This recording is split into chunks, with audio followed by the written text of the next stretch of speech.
We're going to be talking about Emmet Jones, who died January 1892 from the flu.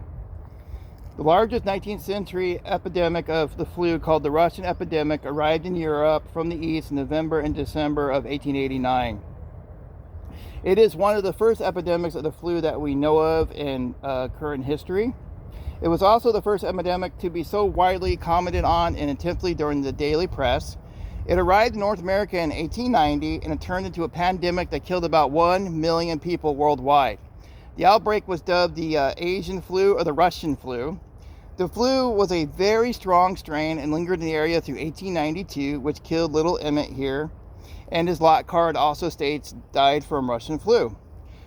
Modern transport infrastructure assisted the spread of the 1889 flu.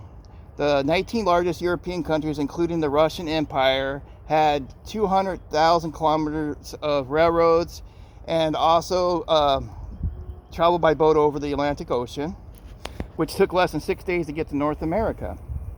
The pandemic was first recorded in St. Petersburg, Russia in December 1889. In 4 months, it spread throughout the Northern Hemisphere. Deaths peaked in St. Petersburg on December 1st, 1889. In the United States during the second week of January 12th, 1890. The time between the first case and the peak was only 5 weeks.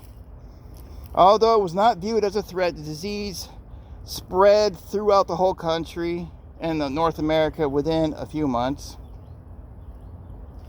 Here's an account what happened to a family and their children here in Norfolk in December 1891, and it carried into 1892 by a local nurse. She went to check on a family that lived next door. It was something a Virginian would do for another. She went down to see about them during the flu epidemic.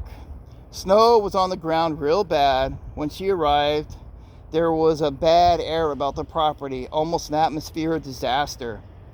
When she went into the house and found all of them sick, every one of them, she went to the family's smokehouse and brought back a large portion of meat, put it in a big pan of water to boil, and then went to the shed to get all the vegetables she could find and to go into the soup. She fed them. They were all too sick to come to the table.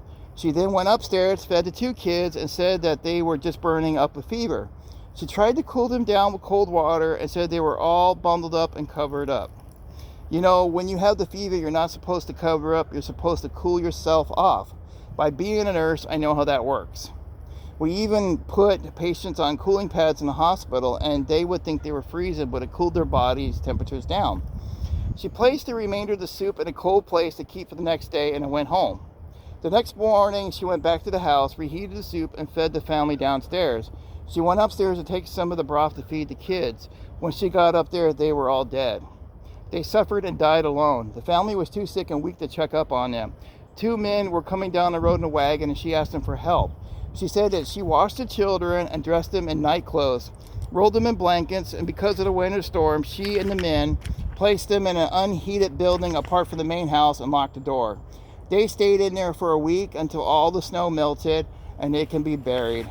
This is the first epidemic of a flu in North America that was recorded in recent history.